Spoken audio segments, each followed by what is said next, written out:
All right. So this is our third, I think, Sarah, installation of the How I Used AI Last Week series, right? That's we're changing the name now. I think because Yes. it's like every week there's something new. I just like Yes. I don't know how your Twitter feed is, but mine is like it's overwhelming for me now. It's like I use this way and I use that way, and I just can't like keep my head straight. Well, maybe it's a function of like who I should start following like different people on Twitter. Maybe. Yeah. All right. So I think this week I wanted to kind of just show you maybe a little bit, a few things I learned this Yeah, week I and would love that. been using it. Do you have anything you wanted to share this week or? No, I did text you and Ashley about how excited I was because I did try one of your recommendations last week for a presentation, and it created this like beautiful Oh, PowerPoint for me. Unfortunately, I'm too cheap to pay for it, so I couldn't download it, but we made it work and just yeah. kind of like recorded it in the program. Yeah, I think I have like a presentation. Yeah, Gamma.app, I think it's called. Yes. It I like have a shows up, yeah, as an app, but it will preview the presentation in there. I just couldn't download it unless I paid. yeah. I think that I have a presentation coming up. I think maybe we do one session where I use Gamma app to like prepare for the presentation from beginning to end. That would be Yeah. helpful. Okay, But you this paid week for it? I don't have the paid version. I have paid for it for a couple of months and then done it. I Okay. don't use it often enough to Like justify intermittently. it. Yeah. Okay. All right, so let me share my screen. All right, perfect. All right. So, yeah. Um, So yeah, this is like my own. I have a ton of stuff opening usually. Okay, so this week I have been playing around a little bit more with Notebook LM. I wanted to show you. Have you heard of it before? No. Oh, Notebook LM is a tool that's offered through Google. The website is notebooklm.google.com. And I think it's probably one of the most used tools for me. And Okay. what it does is that you can actually like set the context right for so it's you know how like you use ChatGPT and then it kind of pulls a lot of things together. Notebook LM allows you to create a notebook and then download your context. So say you want to learn about a specific drug, you can download specific information or papers that you peer reviewed and then build your engine around that. It has a lot of cool features around it. So I want to maybe kind of, and I've been using it a lot recently for like reading papers. Maybe I Okay. can kind of tell you about like how I used to read a paper, not how I read a paper, which is like, a big part of what I do is like I try to read 3 or 4 papers a week. Mm-hmm. And oftentimes the methodology is really complicated. So I want to kind of show you like how I changed my way of like reading a paper. So Okay. first, to set it up, just go to notebooklm.google.com, and then And is you this put, free? yes, Okay. there's a free version, but then you also can get a paid version, which is a little bit better. But I'll show you both. But you could get Okay. started for free. Okay. So you create a notebook. I've created a ton of notebooks, but like this is one that I recently been working on. So let's go up. So just the setup of what this looks like generally. So you add a source. Generally, you could create a notebook or you could add a source. And then when you add a source, it's like you could just like add the paper that you want. So what I did is I kind of did add a source. You can Mm-hmm. upload a website. It's really good for YouTube, actually. If you have a YouTube video that you want to kind of create a transcript around or you want to create a learning lesson from, it's awesome for that. If you have files of your own, that you want to upload, so, you have a brain trust of like a set of, um, you know, Oh yeah, I have it like alphabetized. yeah. Yes, all the different topics. Yes. So if you have it there, you could do it. And upload file is probably the most common way I use it, which is like basically I read a paper and then I upload it to this. So my workflow right now is this, Sarah. I'm like a big believer that the the way you use AI. is really important. So you never, I think in my opinion, you want to like use your brain first and then have AI Right. augment it. So like this is like Mm-hmm. one of the first principles I have. So I always print out the paper. I have a Mm-hmm. full paper. I kind of read it through. I do my like initial thinking around it, and then I kind of write down what I think about it, and then I engage AI to kind of deepen my understanding of it, as opposed to like kind of start with AI first. I think Yeah, that's yeah. like Just putting it in there. Yeah. so that's from a workflow perspective, that's that. So you upload a file, and then you have an option of connecting it to the web, which is always good. I always have this on because it can search the web. And then you have the fast research and you have the deep research, which, the paid version, the deep research is like significantly better, significantly. So I Okay. always recommend people to go into the deep research when they're doing it. Okay. Okay. So then what you do is I kind of like download the paper and then I just kind of get like a little bit of like a synopsis. So this is an evaluation performance measures and predict. This was a paper that was going around a lot and published in Lancet, looking at performance metrics for AI Mm-hmm. models. So it kind of like just gives me a little bit of a synopsis of what it is, and then I kind of just engage it by asking questions from it, which I think are important. So, like, what are the performance measures for validating a predictive AI model in medical practice? It kind of like goes through it with me, kind of like discrimination. I know this to be true because I've read the paper already, but if I didn't know where this was, I can always click on it and it would take me to that paper site. So you can actually check, which I love. So it's not like making stuff up. Mm-hmm. So you just engage it for a while, and then what I love about it is that it has these other like learning features on the side. I think this is super awesome. So you can create an audio overview of the paper. I don't know if you've ever seen this. Maybe I could play a few of them for you. Hopefully it loads. Yeah, I haven't seen this.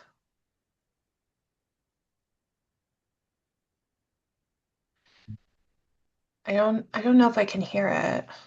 You can. It might, yeah. I don't know. Oh yeah, I can't hear anything I either. didn't know if it was just me. Yeah. So, Hamid, how did you used to do? Like, what did you used to do? Just read the paper? What I am usually doing as I'm going through it is like in my head, kind of evaluating it and thinking about these things. But is that what you used to do? Or what Yeah, was your workflow previously? my work for previously, but I would get a paper, I would read it through, and then Mm-hmm. try to go through the references. If there's supporting documents, I would find it. But it was Yeah, so yeah. that I almost always limited everything I was doing to that paper. I wasn't going to the other like Right. Yeah, yeah, adjacent yeah. fields. So it's like this, and then I couldn't supplement my learning with, I like, and you couldn't hear the audio, right? Or I can couldn't hear it. you hear it now? No. Yeah. Okay. But you can create like a podcast around it. So this is like a podcast of two people talking about the paper. So if you wanted to supplement it, I really like the a video one. I don't know if you can see this one. Oh, Um, that is cool. can you hear this one audio? I thought I heard a noise, but maybe I didn't now. Okay. Any, anyways, it can create like a video, audio. So that's, and then your favorite. I really like this feature of it. We can do an infographic of the paper for you. Wow. Um, and then a quiz, which is I love this part about it. I can actually design a quiz for my learning, which I love. Let's see. I want to pick something wrong. So- and then you can have it explain it to you, which is great because then it just kind of does the explanation at the bottom. Um, let's wait for it. So according to the article, which are the primary reasons the F1 score is considered a poor performance measure for clinical? Hmm. And then the answer, the correct answer is both an improper measure and lacks a clear focus on either statistical decision making. And then I asked it to kind of explain it to me, like why. It says that they kind of like learn it. is a proper measure for these particular reasons, and then it references the paper, which is amazing as well. So that's cool. So you can like actually like test your knowledge of the paper, which I couldn't do. Yeah. I'll tell you the other feature I love. Okay, That there's is a cool feature too to, bring out like key points of the yes, article. Like I often do this for my learners on rotation. If we're discussing a certain topic, I'll give them like, a big trial that, kind of solidified that, like nitroprusside, for AS. I'll give them that study. But I like this feature that you can kind of pull out questions to assess their understanding. yeah, yeah, exactly. I think it's super helpful there. I haven't used it, I have to say, for other people. This is so far has been like kind of like my surf like Yeah, yeah, process yeah. learning. But I think it'll be interesting to see like how we can use it collaboratively to like Yes. on a topic where like you can actually share this notebook. I can share the notebook with you, and then you can add questions and thoughts. Right. But the I think this the once can you hear me? Mm-hmm. Is that the context window for this is really big. So you can actually upload up to 500 papers into it. So it's an Oh. enormous context window.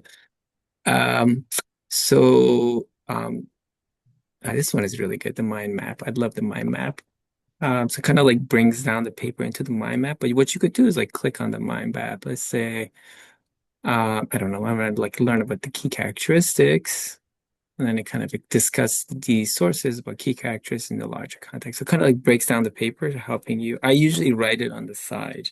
I don't know how you read the paper, but I couldn't mind map a paper on Yes. the side as I'm writing it. This is kind of doing it automatically and allowing you to like ask questions. Um, So how long does this whole process take you for just like one paper?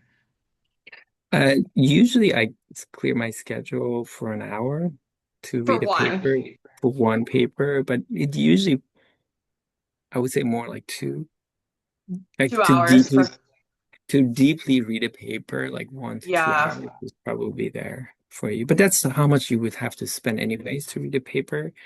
Um, I would say that it's not like saving me time in like reading the paper. It's Right. just It's probably just giving you a deeper, yeah, it's understanding. giving me a significantly deeper understanding of the Right. topic. Right. Okay, so and then you can kind of like understand the question that we talked about. Um, oh, this one. How to test the digital doctor. Is that this one? We saw this one, yeah? I think we didn't see this one. Yep. I wanted to show you a slide deck, which is awesome. This slide deck is so good. It's like it's the best slide maker ever. I know you like Gamma, but this is so nice because it Wow. uses the Google Gemini. So like this would be see um but you can kind of like Oh, wow. so you can actually like see the paper. This is nice. Yeah, you can see this. Each one of them, how nice they are.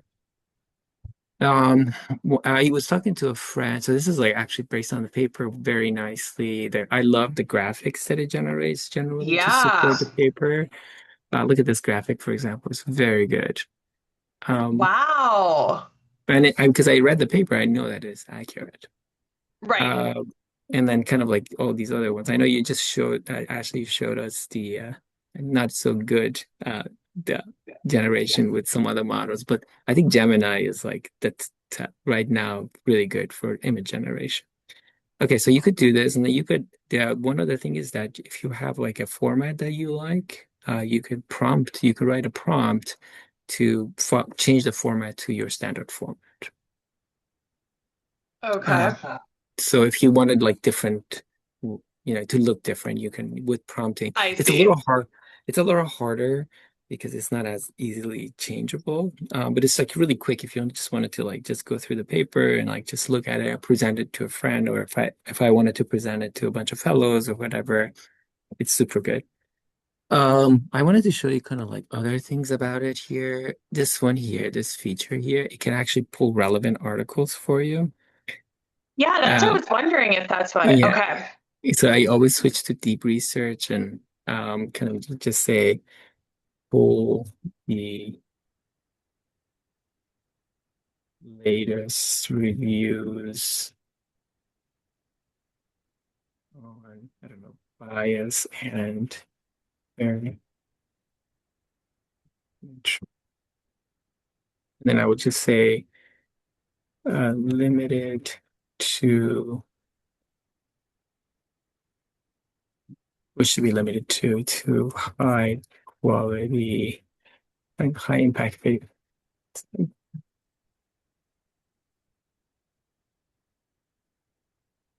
See what it does. And then Hamid, can you save right from there? Like the ones that it's pulling? Yeah, you just have to select them Right. and then it pulls it into the discussion so you can complement in the discussion. Um, so this But kind of then like can it, you save them to like your computer right from there? oh yeah, yeah. I mean, Okay. as long as it's there's obviously issues with some of the papers are not gonna they're gonna be behind a paywall. So you might have to Right, right, like right. Yeah, yeah. If we have access. Yeah, yeah. yeah. But you could connect. There's a way. I'm working. I have to show you later. I'm working on a Google Scholar workflow with Claude that can just like pull papers automatically and then generate the reviews for me, so I can just read it in here. So, Oh, to, wow. I'm excited. I think I'm work. It's not quite there, but I think it's getting closer. So I'll show you once it's ready. It's whenever. Okay. So this is like kind of like it's thinking right now, but you could, we have to come back for a little while. It's looking through, but it pulls papers. A lot of this is like 10 other papers that I pulled previously to pull into the chat. So that was cool. I wanted to say one other thing. So while it's working, let me show you this other thing. So Google Gemini. Yeah, What is that picture? gosh, I don't know. Can I click That's on it? I my don't know. biggest question. I think I was playing around with, like, this is recorded, so I don't know if I can do this, but let's see. All right. Or whatever We it's worth. need this picture. I think I was prompting it like just to test out like how good Gemini is working. I said, can you generate an AI enabled physician using original pictures? I gave it my original picture. Yeah. Not my best. It's kind of You funny. should replace your like university photo with this. Yeah, it does like a. I've seen a couple of people use it for. Oh yeah, this is like my caffeine calculation for pour over. Yeah, kind of scared me. But anyways, we got off Just track. delete that one. You don't have to see it again. But I think it's just to kind of like you can actually put this was like some like I was just experimenting, but like what you could do is what I've seen people do is put your own picture from a camera, like a regular picture, and then you can have it like say polish it like a LinkedIn profile, and it I saw generates like someone post that, yeah, the yeah. other day too. Yeah, it like it can take your from like iPhone picture into like a Yes. AI generate. Okay, so what I Yeah. wanted to say is got off track a little bit, which is easy with you always because so we're having so much fun.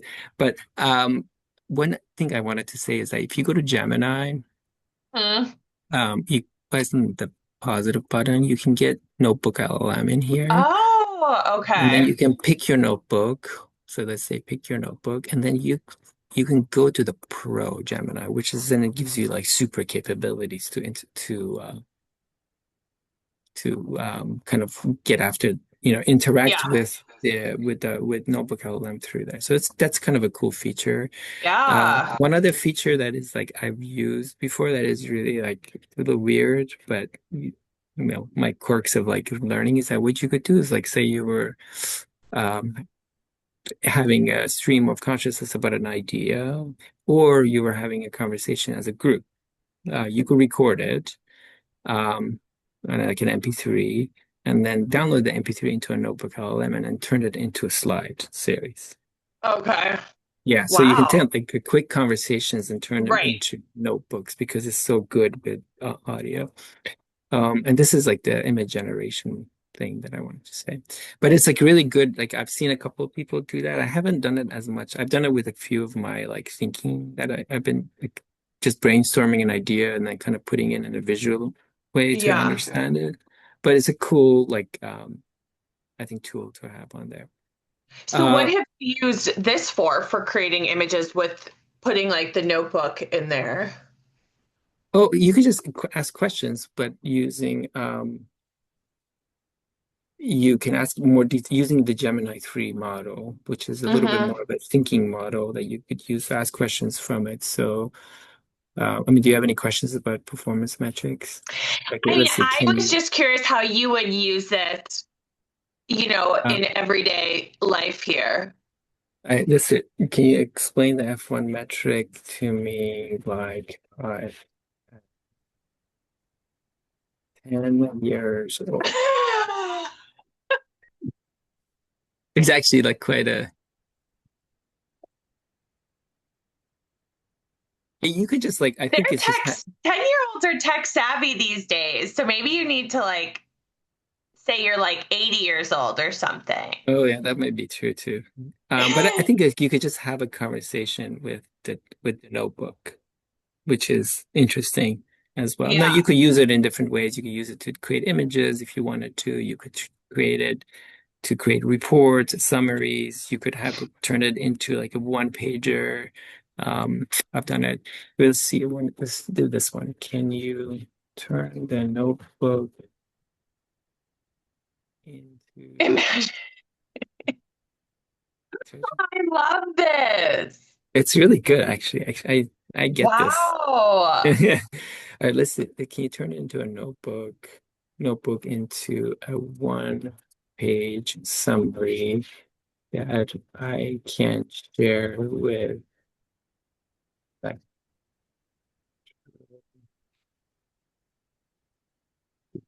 theology fellows with no knowledge in this area? I mean, we could probably try to do a little bit better prompting here, but let's see. Okay. Let's see what it gives us. While it's doing that, I wanted to share one other thing. We're going around all the time. So this is like how I keep all my prompts. I haven't been as good about it as before, but I'm kind of like trying to put everything together. So I have a GitHub library and then Wow. I just put it in there.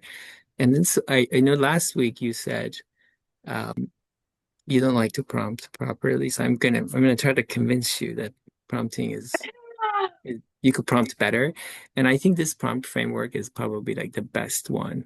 And it's super easy to Okay. use.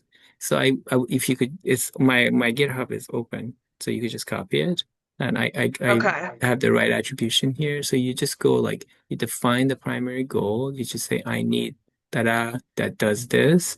And you set the context. You could download papers or whatever you want for it. And you just kind of have to say, like, this is for like, pharmacy students where they like want to learn this specific thing. So you set the context, and then it's like really helpful to give like examples and performance. So you like success means that at the end of this thing, they have to like know these concepts. And if like they can't pass this test, that's like a failure, something like that, like defining it correctly. And then you put some constraints so it doesn't like go insane. You should say like focused on like the key learning objective that you want and avoid like things that you don't want them to do. And then and then you You'd put define. all of this. I think this is the framework. If I you want to see. have like so like if you don't have all these in your prompt, then it's not going to perform as well. But I think it's like a general framework if you wanted to like if every time you do a prompt, just copy this and try to fill as much as you can. What I love is that you can dictate it into it. That's how I do it because it's easier for me than Right, typing it. right. And you can just dictate it. And then once you generate a prompt, kind of work with the can you make it better? I always use the prompt saying like make it 100 times better. And 100x better, make it 100x better. Keep on prompting it to make it 100x better. And then you can optimize the prompt that way, setting the context, ask it like, what else do you need to know to make the prompt better? And then execute the prompt. And then you're gonna get like a much better. I think prompting is becoming less important now Right. because context is becoming a little bit, context is way more important. And something like Notebook LLM allows you to like really like set the proper context around it. Let's see. Well, that's what we're talking. Let's go see what Gemini did for my So then fellows. what do you do? Like, say, you're busy, you don't want to like go into this to get your prompts. Well, I How kind of are like do, you? yeah. I think the most important thing is to set the context properly. So if you have like a paper or some documents that you could supply to it, and then just kind of like have a initial conversation to kind of set the context correctly Yeah. and then move forward. I think the extra 5 or 10 minutes on a prompt initially is the best, but also I think that we are going to make these prompts available for people as part of what we're going to do. So we're just going to give them like something to start with. Like if there Right. is a task that needs to be done repetitively, um, then we just provide that prompt. So they can start with that prompt and then they can iterate on it as they want, or they could just, but I think it's for lowering the bar for people to kind of just engage with better prompts is something that we could easily do. And that's why I'm kind of like making my GitHub available and I'm putting everything on it for now. Mm-hmm. Oh, okay. So let's see. I'm This is gonna a one. I'm gonna try to see. I'm gonna copy that, and we'll see the performance this week compared to my just uh, like kind of crazy request. Yeah, I want to see how, like next week when we talk, I want to see like maybe some tasks you were doing before, see how it works. And then they work differently across different models too. Yeah, yeah, yeah. So this is actually quite good for the target audience. EP fellows, I like it. The 3 pillars of evaluation. That I is probably nice. I probably would change some of them.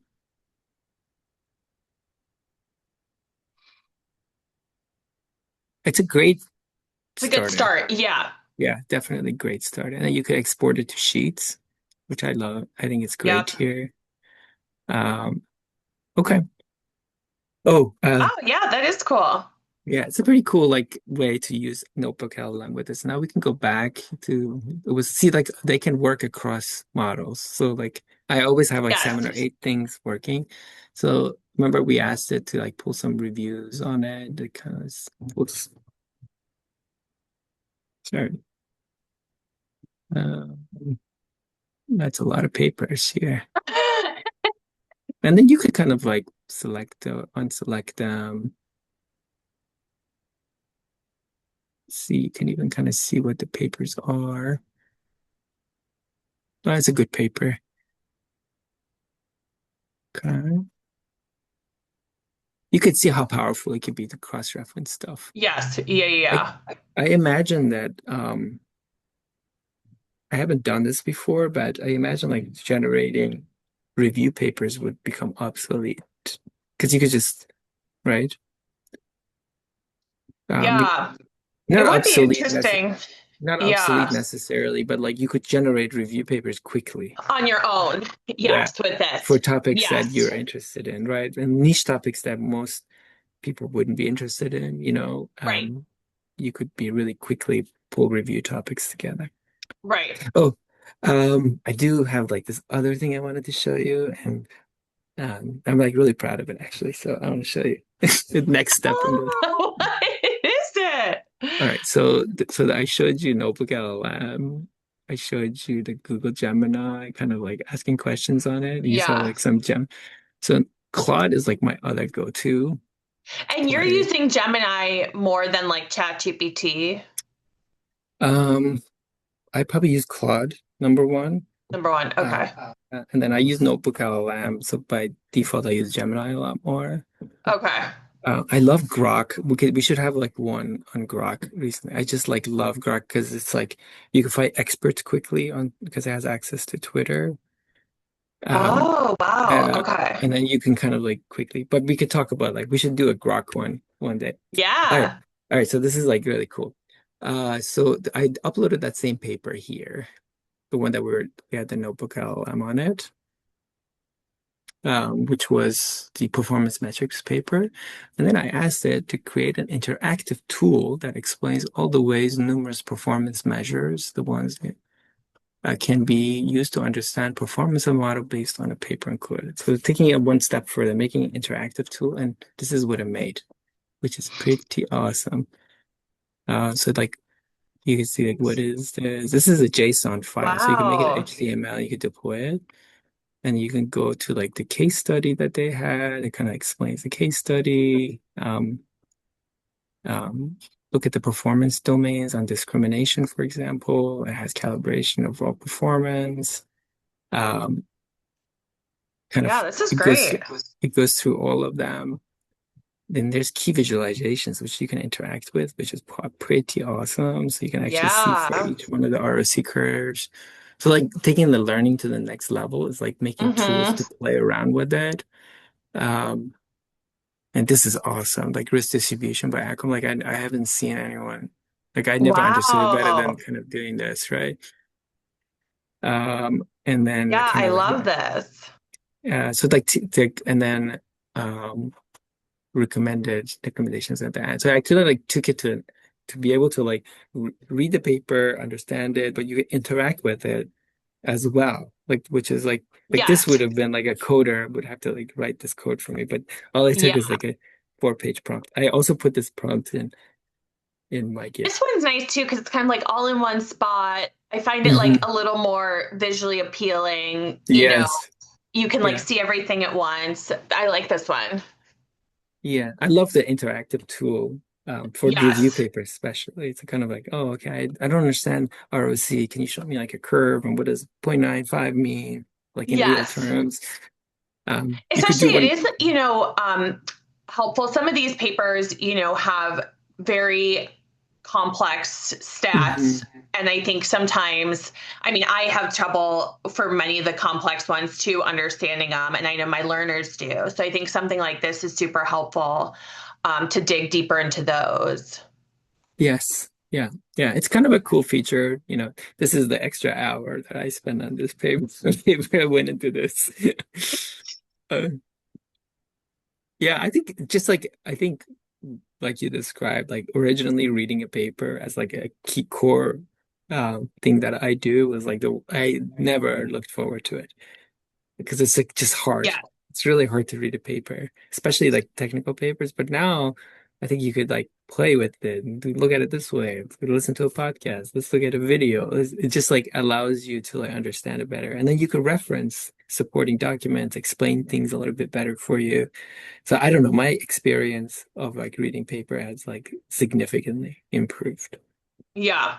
And do you feel like you're able to recall it and remember Yeah, it better? Yeah. definitely. My understanding is much deeper than it Yes. was before. Yeah, yeah, because I know I too am like you, where I have to print them out. I'm like writing on the Yeah. side, trying to interact with it that way. Um, You cannot skip that step. yes. Oh, for sure. Yeah. Yes. That's like Yeah, yeah, this I is think great though.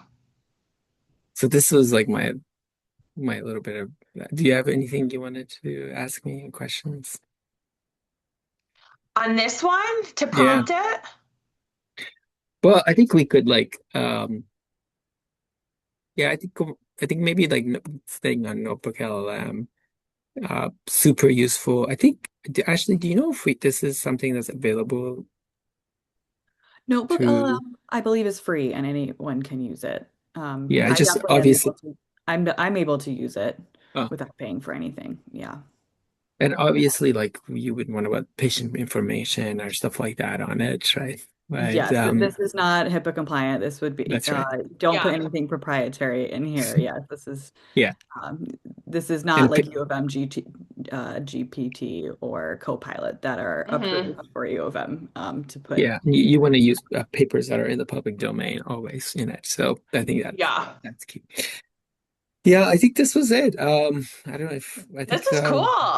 I want to hear like next week how you use the framework and things that you learn. And Yeah, I'll I'm try gonna to test out the prompts and see if just my crazy quick requests or the prompts work better? Yeah, it might. I think it's so much as context. It's so much content. We should do one probably session on like prompting and context engineering Mm-hmm. together, like how to think about like setting up the context for different things. That's really great. Um, and then I think I want to show you some of the Claude Core code workflows that I'm working to build right now for research. Yeah. That's I think that's like really that's so powerful. But yeah, I think it's wonderful. Yeah, I haven't used Claude, so I'm gonna have to explore that too. Yeah, yeah, definitely.